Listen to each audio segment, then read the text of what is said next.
Hi, magandang araw po sa inyong lahat. And for our second reading of the day, tingnan naman po natin kung ano po ang makikita natin sa second reading of the day today. Yan.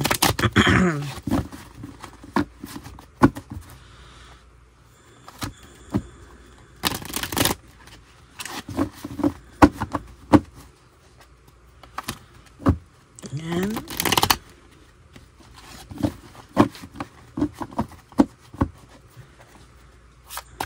Balasahin muna po natin mabuti.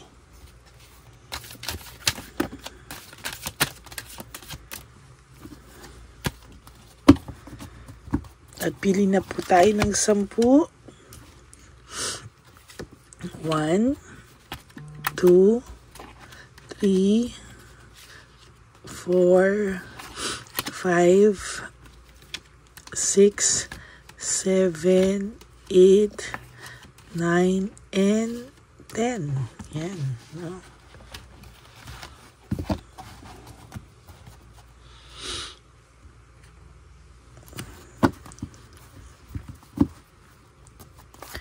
Yan.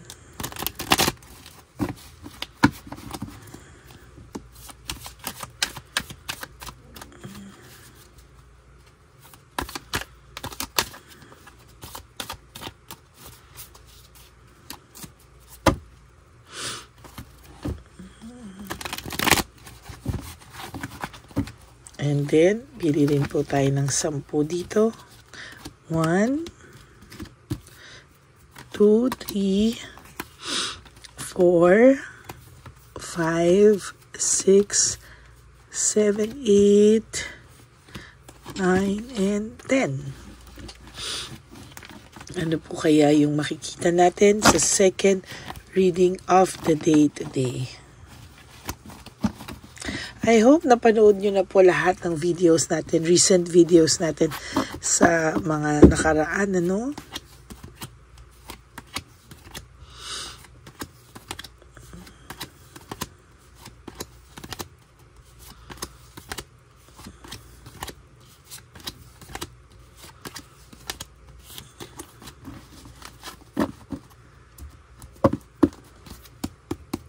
Okay. Tingnan na po anong makikita natin dito. So, this is all about selfishness, jealousy, and insecurity. Maybe your person naging makasarili po talaga siya. And ngayon po ay meron din po siyang nararamdamang selos and insecurity sa'yo. Maybe this person po ay nasasaktan din. Pero because out of his or her selfishness, sinasa loob niya lang po, no? Nasasaktan din po siya pero naggagalit-galitan lang po siya, no? As a matter of fact, nasasaktan po siya pero naggagalit-galitan lang po siya sa totoo lang, no? And sa nakikita ko, para po talaga akong wala talaga akong makita dito na wala ako talagang makita dito na talagang masaya po siya sa buhay niya sa ngayon, eh. Oh. Talagang sa nakikita ko ngayon, there is this selfishness, naging selfish kasi siya. Kaya hindi niya po maibababa yung kanyang pride and ego. Sabi ko nga sa first reading, I think this is a continuation, ano. Kasi po talagang naging selfish siya, no. Inisip niya lang po muna yung sarili niya, kaya kahit nasasaktan siya, ngayon naggagalit-galitan siya. Oh my God.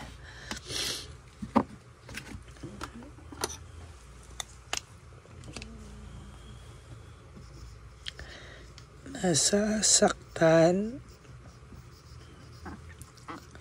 din talaga siya. Pero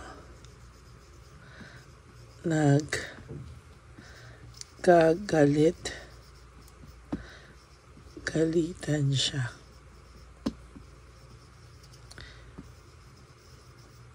Ayan, nasasaktan din talaga siya pero naggagalit-galitan siya sa'yo, no? Talagang hindi niya po talaga alam, no, kung paano maaayos ang lahat, no? Kaya talaga nagagalit-galitan na lang po ito. Yan, no, kasi meron po siyang current na relationship. Pero this is just about mababaw na relationship. Diversion po, no? It's all about lust, sex, and money, no? Hindi po ito talaga, lust, sex lang, no? The devil, lust, sex, and somehow ay nakakakita din po ako dito ng matinding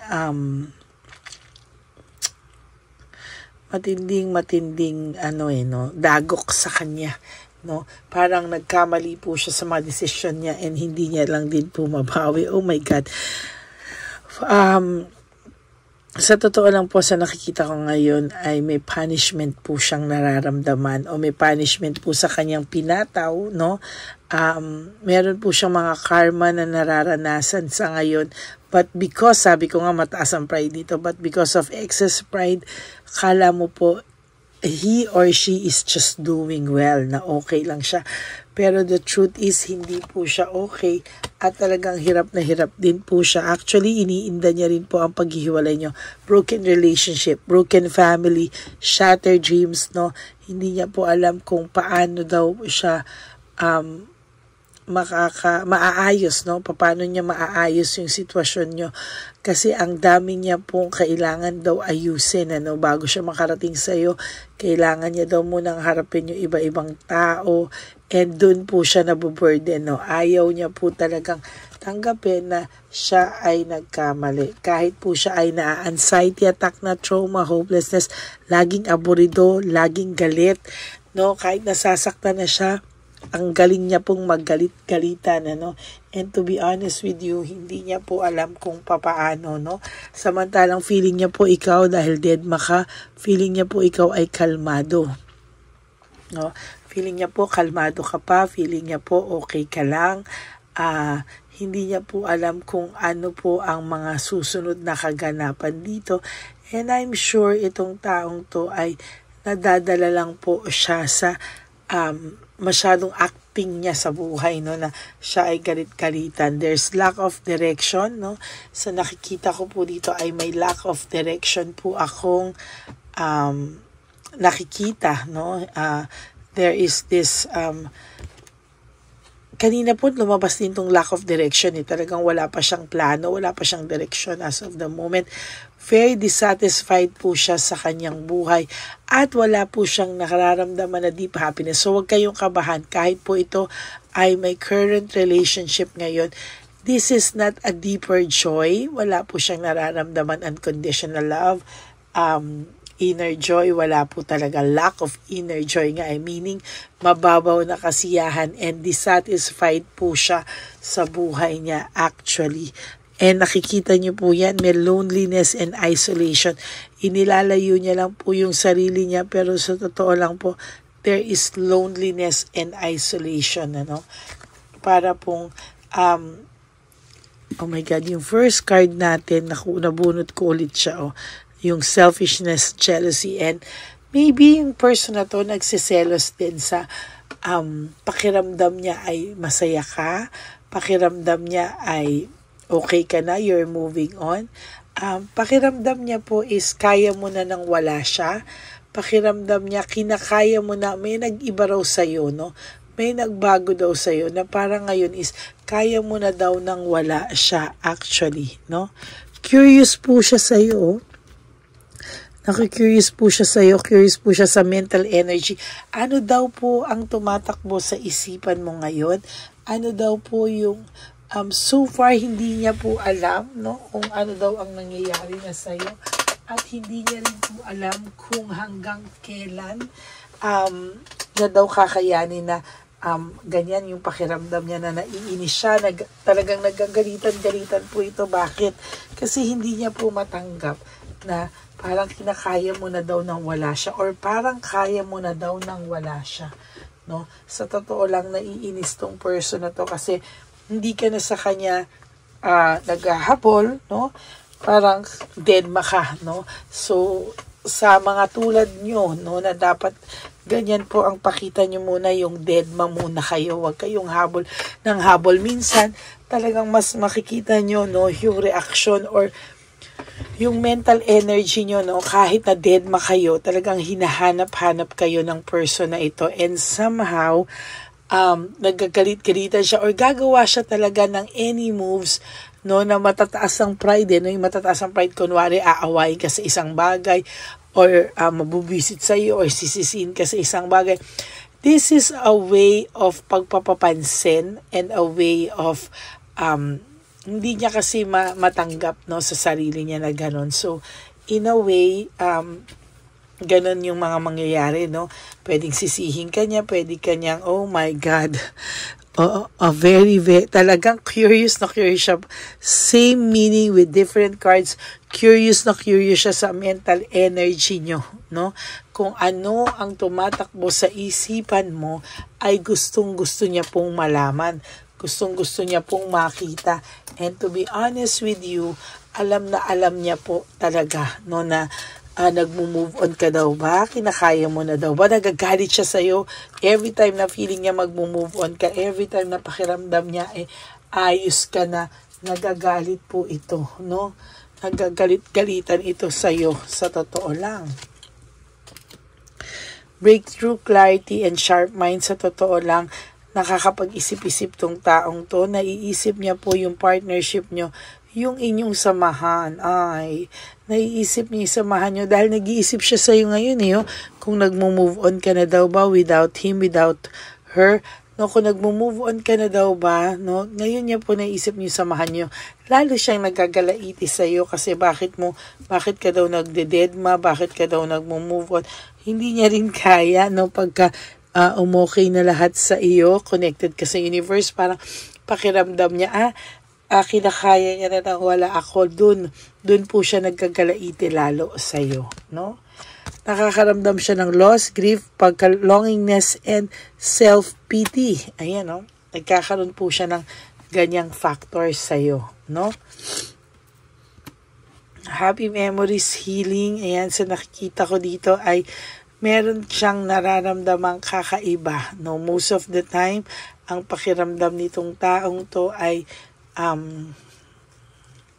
medyo meron siyang hint, no? Meron siyang hint na baka naman daw style mo lang to or strategy mo to get his attention, but successful ka. Nakuha mo talaga yung attention niya, and matuwa ka po kung nagagalit-galitan to sa'yo at talagang halos gusto kanyang teresin sa inis, no? Because apektado po siya sa loss, separation nyo, no? Talagang naaapektuhan po siya at talagang hindi niya po kakayanin talaga, no, sa susunod na mga panahon, no, mahihirapan po lalo ito, lalo na pag dire-diretso mong dinedma ito.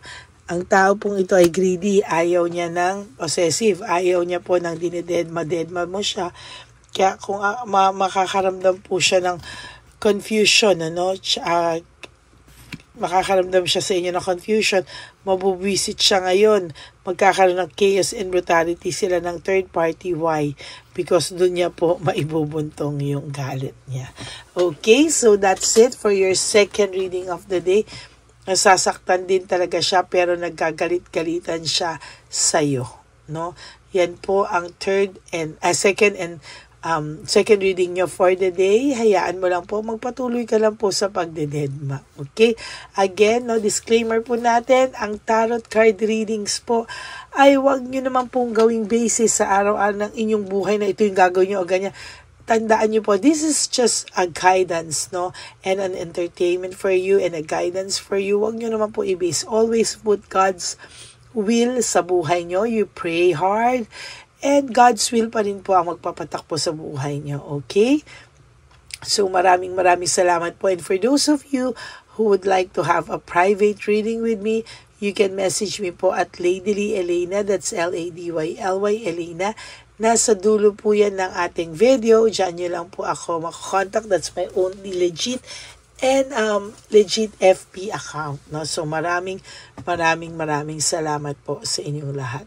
And please, no skipping of ads. Tulong nyo na po yan sa channel natin para mas marami pa po akong matulungan. On September 15, we're going to have our One Love a Day again, no? So your donations po ay mapupunta sa ating mga street elderly, no? Not street children, but street elderly. And I want to share it with all of you. That's my birthday, advanced birthday celebration. Okay?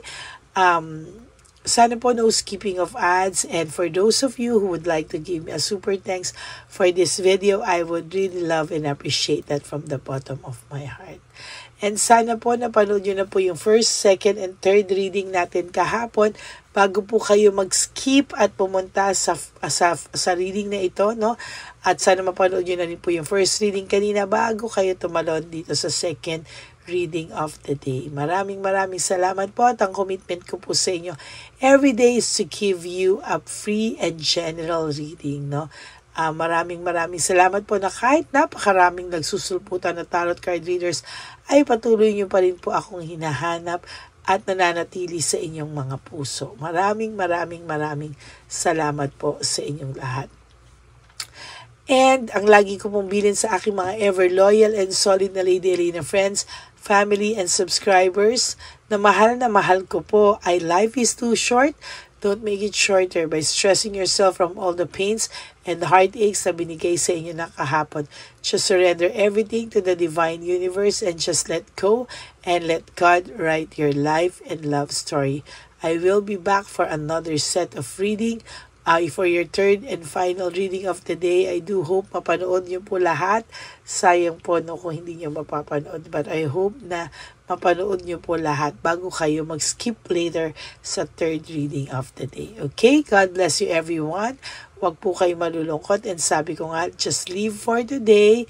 Tanggalin po lahat sa isipan niyo, lahat ng okasyong parating. Just live for today. You do 3 things that will make you happy for this day. And you sleep tonight na maiwasan mag-isip sa kahit anuman tungkol sa kanya. Okay, God bless you all. I love you all. And I will be back for another set of reading later. Kaya wag po kayo malulungkot. God bless you all and I love you all. Enjoy your day and have a happy heart. Bye!